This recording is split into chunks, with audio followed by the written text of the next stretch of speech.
Wolverine is one of Marvel's most savage and ruthless heroes, and that's because the dude has not had a good time from the get-go. I'm about to hit you with a small collection of Wolverine's most brutal moments, but I will be missing a ton, so feel free to leave a comment of any I missed down below. But without further ado, kicking us off today is Marvel's Civil War event. This whole event kicked off because of a guy named Nitro. This villain has the power to explode, and when he did this, hopped up on a new substance, he wiped out the entire town of Stamford, Connecticut. This split the entire superhuman community down the middle, with Tony Stark leading half of them under the idea of superhuman registration, and Captain America leading the other half who opposed this. Wolverine partnered up with the former, and he was given a very specific task: to track down Nitro and bring him to justice. But when Wolverine actually managed to track the guy down, the villain did what he does best: explode. And when it happened here,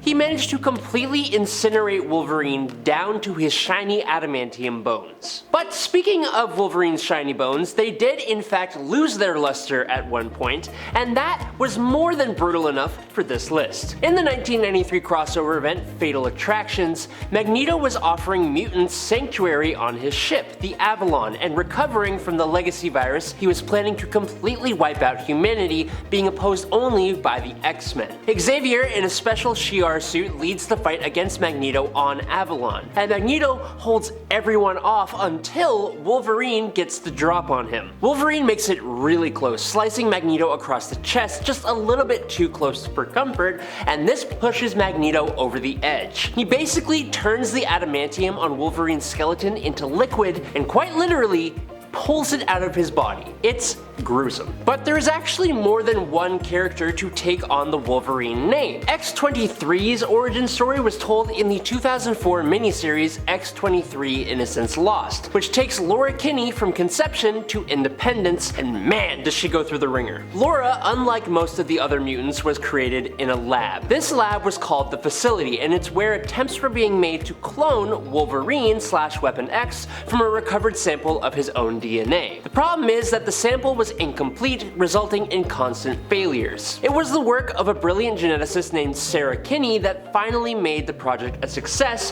when she combined her own DNA with that of the sample to create a genetic replica with near identical powers to the original Wolverine. This clone became labeled X-23, but Sarah secretly named her Laura. X-23 was trained from birth to be an assassin, treated fairly extremely and exposed to a trigger scent that would cause her to lose all control and give in to a brutal rage. The organization used this trigger scent to have her wipe out her sensei, as well as to make money off of her as an 11-year-old super assassin. Now eventually her mother, for lack of a better term, realized that she needed to free Laura. Plus, she also learned that the Facility was creating more clones, intending to train them in the same way, and she decided that she needed to take them all out. Thanks to Sarah, X-23 managed to destroy the Facility and the clones, but as she escaped, she discovers that the Facility have put the trigger scent on her own mother. Sarah ends up being taken out by Laura herself, passing away in her arms before X-23 finally gets to escape. But if we really want to dive into the brutality of Wolverine, we can look directly at Weapon X. A large chunk of Wolverine's life was spent being forced to work for the ultra-shady government group known as Weapons Plus/Weapon X. They are the ones that gave Wolverine those shiny adamantium bones that we talked about at the beginning of the list. Not only did they force Wolverine and many others into nasty experiments to create super soldiers, they then hired out those super soldiers to the highest bidders, brainwashing these people into committing terrible atrocities. For example, Wolverine was forced to steal a boy named Frank Simpson and begin programming him to turn him into an enhanced killer. But then later on in life, Wolverine came across Frank in Vietnam as a soldier, and their interaction was anything but pleasant. Wolverine basically put Frank through the ringer, physically and psychologically, breaking him to the point that Frank became a killer and started going by the name Nuke, which is when he became a Daredevil villain. Now, while Wolverine spent time on the X-Men team, he came into contact with one Dr. Hank McCoy, aka Beast. Hank is one of the 8 smartest people in the world, and being smart in comic books seems to be a pretty easy path to being morally dubious. Don't get me wrong though, Wolverine is not a Boy Scout by any stretch of the imagination, but he still holds on to his morals. for the most part. Wolverine and Beast were actually friends, and Beast stuck with Wolverine during the Schism event, and he was also on the side of the Avengers with Wolverine during the Avengers vs. X-Men event. But people change, and Beast is absolutely one of those people. In order to deal with external threats to the new mutant nation of Krakoa, Beast has taken a position as the chief of the intelligence agency X-Force, which has almost completely cost him his morality. McCoy has chosen some questionably authoritarian actions to guarantee the Krakoan sovereignty, like sabotaging the country of Terra Verde, squirreling away funds to open a space station prison, and interrupting one of Wolverine's resurrections to attach an obedience collar to send him on clandestine missions, all of which was kept secret from the rest of X-Force and the rest of the mutants. This ticked off Wolverine, which in turn ticked off Beast even more. He sent Wolverine on a mission so that he would be captured for an auction that Hank attended, and then he literally showed Wolverine to the afterlife in order to resurrect Logan again in a primitive state and turn him into Weapon X, where Beast sent him on more and more missions. Beast cloned Wolverine, and he used those clones as his own personal bodyguards and hitmen, and man, Beast has just become straight up a villain. No other way to put it. But Beast is nowhere near the most brutal villain that Wolverine has had to face. The Wolverine villain known as Cyber, for example, is one of the only villains to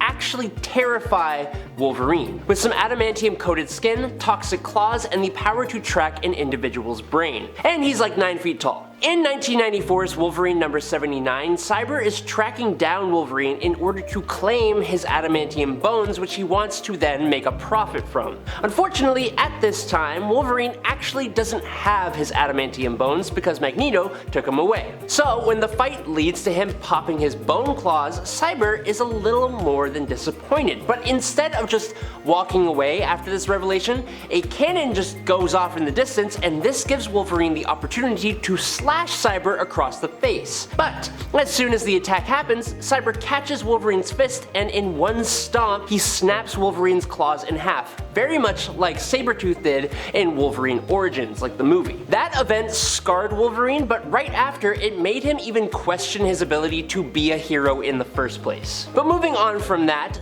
the Thing is one of the most powerful heroes in the Marvel Universe, able to stand toe-to-toe with the Hulk in battle. He and Wolverine have had their scrapes, and most of the time, Logan's been on the losing side. In one little altercation taking place in Fantastic Four 1961, issue 374, Wolverine, Ghost Rider, Professor Hulk, and Spider-Man, who had previously taken the place of the Fantastic Four, were hunting for Johnny Storm, who had accidentally destroyed part of Empire State University. Now this led to an altercation between the four heroes and the Fantastic Four, but when Wolverine went to attack Susan Storm, Ben Grimm grabbed the Canadian and slammed him into the ground, calling him an arrogant little creep, because that's just what he does. But Wolverine, in his rage, used all of his might, and he slashed Ben across the face, disfiguring the character in a huge way. Now the Thing got his payback as he yelled, "You frickin' little psycho," and then he whacks Wolverine with one punch, sending him flying through a bunch of buildings. But this actually scarred the Thing so bad that it had lasting effects throughout the comics. The post-apocalyptic world featured in the Old Man Logan storyline is one of the best things that Marvel has given us.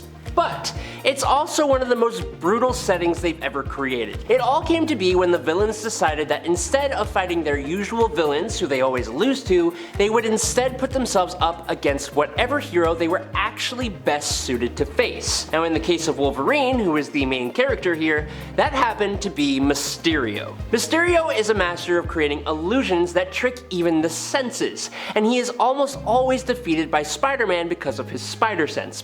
But for Logan, his super senses are one of his key traits, so when Mysterio uses his illusions to trick those senses into believing that the X-Mansion was being attacked by Doc Ock, Ulysses Klaue, Strife, and a whole squad of powerful villains, Wolverine believed it wholeheartedly, and he held nothing back. Using his claws, he cut through the villains like butter. With all the other X-Men nowhere to be found, it was Wolverine versus everyone, and he was taking 40 different villains to the grave. It was insane. insane. When he finally took down the last one, who was Bullseye, the illusion actually lifted to reveal that these villains were in actuality all his fellow X-Men, who were just caught completely off guard by the sudden attack from one of their own. Now there are a few different characters who often appear in the Wolverine circle, the Wolverine family, you could call them if you wanted to, but if we are counting down a list of brutal moments for the character, then there is one person in particular who needs to be talked about, and his name is Sabertooth.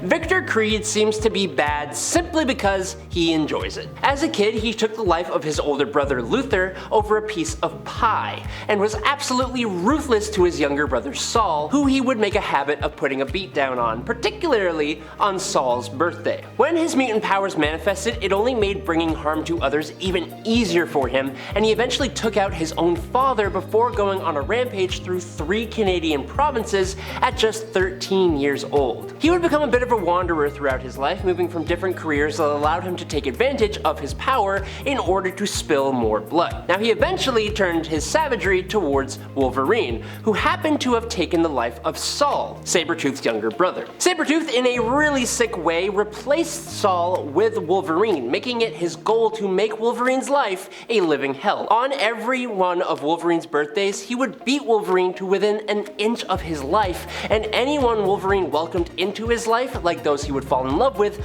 also became Victor's newest victims. And speaking of that, Sabertooth doesn't only try to ruin Wolverine's life on his birthdays. Anyone in Wolverine's life can become a target for Sabertooth, and Daken was Wolverine's son, born from Logan's marriage to a woman named Itsu, and the boy inherited his father's mutant abilities, but none of his morality. So in an attempt to gain revenge on his father, Daken teamed up with Sabertooth and the group known as the Red Right Hand, and the group's battle with X-Force culminated in Logan having to take the life of his own son. But with the powers of Wolverine, this is obviously no easy feat. Most people believe Wolverine is practically unkillable, but this is actually not entirely true. He does have 1 or 2 foolproof ways to bring him down, and one of them is water. With Daken leaving his pops no choice, Wolverine is kind of forced to hold his son face down in a puddle until he stops breathing. This moment is intercut with these flash imaginations that Wolverine is having of the life that they could have possibly shared together